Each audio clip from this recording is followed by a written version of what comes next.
Nayara? Tudo ótimo, Sara, e com você? Joia! Olha, o programa hoje nós falamos sobre essas gordurinhas não desejadas, né? Sim, ninguém quer, né, Sara? Ninguém quer, né? E a gente vai aprender, então, essa receita super saudável, né? Que é o escondidinho. Isso, Sara, essa é uma receita super nutritiva, ela tem uma baixa quantidade de carboidrato, tem muita proteína e o melhor, Sara, super simples de fazer, uma delícia, a gente pode congelar e depois só aquecer. Então, assim, não tem erro, dá pra todo mundo em casa seguir. Tenho certeza que o pessoal de casa vai gostar. Ah, eu acredito que sim. E qual que é o primeiro passo, então, Nayara? Bom, nós vamos começar temperando o frango, porque o escondidinho ele é de moranga com frango, né? Uhum. E aí a gente pode colocar outros recheios além do frango, pode colocar carne moída, quem é vegetariano ou vegano, né? Sim. Dá pra fazer umas adaptações para vegano, dá pra gente colocar, por exemplo, cogumelo. Mas hoje a gente trouxe aqui o escondidinho de frango. Ok. Então vamos começar temperando o frango, porque o frango tem que ficar de repouso na geladeira, tá? Ok. Eu trouxe aqui para temperar o frango uma colher de sopa de páprica doce. E aí a gente pode usar também as outras pápricas, pode usar páprica picante, podemos usar açafrão da terra, pimenta caiena. Às vezes a pessoa gosta assim um pouco mais apimentado, páprica picante é interessante, pimenta caiena é interessante. Açafrão da terra e pimenta caiena são anti-inflamatórios, então é interessante para quem tá aí com essa gordurinha abdominal. Verdade. Vamos usar o tomilho. Aqui eu trouxe uma colher de café de tomilho em pó. Bem pouquinho mesmo, Bem né? pouquinho, até para não ficar enjoativo. E a gente pode usar o tomilho fresco. Então, tem muita gente que tem hortinha em casa, é interessante ter o tomilho. Se quiser acrescentar sálvia também, é uma boa opção para poder temperar esse frango, tá? Vamos usar aqui 2 dentes de alho ralado e vamos usar meia cebola ralada. O sal, isso é muito a gosto. Lembrando dos malefícios do sal em excesso. Verdade. E nessa receita a gente tem que tomar cuidado para não salgar a receita, porque tem o sal do purê, tem o sal do frango e senão tem... fica aquela receita salgada demais.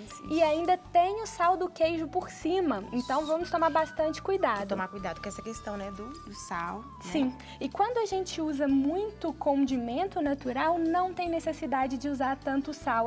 A receita ela já fica saborosa naturalmente. Nem precisa de colocar, né, Nayara? Oi? Às vezes nem precisa de colocar. Às vezes nem precisa colocar. Dependendo da receita, não precisa colocar o sal. É a mesma situação do açúcar. Tem muita bebida que nem tem necessidade, tá? E aí vamos colocar o sal. Agora você já vai começar a mexer, né? Já vamos começar a mexer. E aí a gente vai homogeneizar bem, para distribuir bem esse tempero.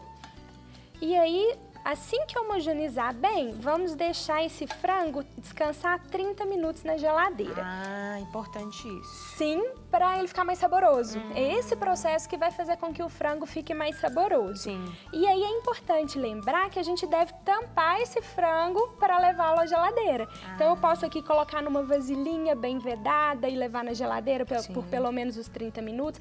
Quem quiser, tem gente que prefere temperar e deixar da noite pro dia, que vai ficar mais saboroso ainda, não tem problema, né? Só não deixe muito tempo na geladeira por causa do risco de contaminação, mas da noite pro dia não tem problema, tá?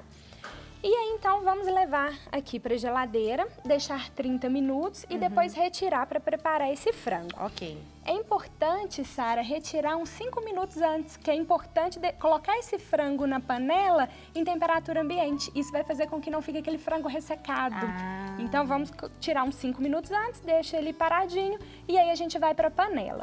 Para poder desfiar esse frango. Sugiro panela de pressão, porque é muito mais fácil desfiar em panela de pressão. Verdade. Então, a gente coloca um fiozinho de azeite, deixa ele esquentar ali 1 minuto. Há uma informação importante, para cozinhar é melhor usar o azeite virgem, ele é mais estável. E para usar cru na salada, o azeite extra virgem. Uma boa dica, né? Colocar azeite então, né? Colocar o azeite, vamos evitar os óleos, né? Os outros óleos industrializados. Vamos usar o azeite. E aí o azeite virgem para cozinhar e o azeite extra virgem para usar cru na salada, tá? Aí você deu essa dica então da panela de pressão para estar desfiando. Isso, que vai ser muito mais fácil para desfiar. Então coloca o azeite ali, dá, né, uma colherzinha de sopa, 2, não precisa encharcar de azeite, né?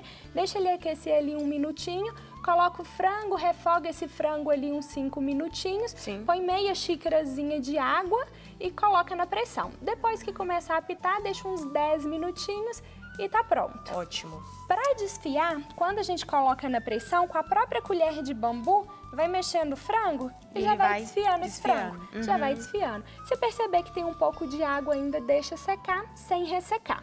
Desfiamos o frango, adiciona salsinha e cebolinha e o resultado é esse. Então, esse daqui é o frango que a gente vai usar no nosso escondidinho. Ok. Tá? Então tá, e agora o próximo passo então vai ser montar mesmo, né? Sim, e aí preparar o purê. Preparar o purê. E montar. Isso. O purê, essa abóbora moranga, ela já tá assada. Vou contar pra vocês como que eu fiz. Aqui eu peguei meia abóbora média, né? Tira a casca, tira a semente. É interessante, para quem não liga, às vezes, de um resíduozinho, deixar com a casca, que vai ter mais fibra, vai ficar mais nutritivo e o sabor fica até mais agradável.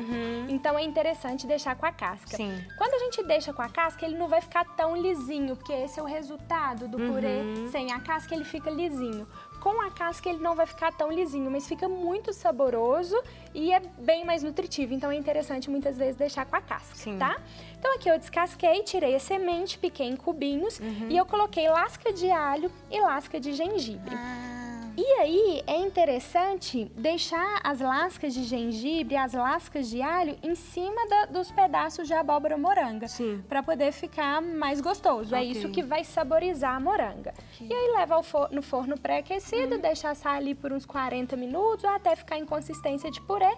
E aí nós vamos amassar essa abóbora moranga. Que dá esse resultado, né? Aí depois de amassar, a gente leva na panela com uma colherzinha de manteiga e põe um pouquinho de sal e que vai chegar a esse ponto. Nesse resultado. Isso. Ótimo, Nayara. Enquanto a gente daqui a pouco já vai montar, só coloca a tela pra gente dos ingredientes. Ótimo.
É só a parte de montagem. Então, nós vamos colocar uma camada do purê de moranga, uma camada do frango, outra camada do purê, uma camada de queijo e vamos levar ao forno para gratinar, tá? Então, vamos lá. Eu já coloquei a primeira camada de abóbora moranga do purê. Aí, agora eu vou colocar uma camada de frango. Não precisa ficar com muita dó, não. Pode colocar. E frango, né, gente? A gente ama franguinho. É tão bom, né? Frango fica bom de várias formas. Verdade. E agora? Agora uma camada do purê. E por fim, vamos finalizar com o queijo. Mais uma camadinha do purê. Coloca só um pouquinho, né? E depois por cima o queijo. Por cima o queijo e aí nós vamos levar no forno para gratinar por uns 10 minutos ou até o queijo derreter. Então é bem rapidinho, né? Bem rapidinho. Ok. Tá certo? Então tá, Nayara. Não quer ficar um segundo por fora da nossa programação? Agora você pode nos acompanhar através das plataformas digitais. Não perca tempo. Acesse, curta e siga-nos. Fique por dentro de tudo o que acontece por aqui. Rede Super, inspirando você.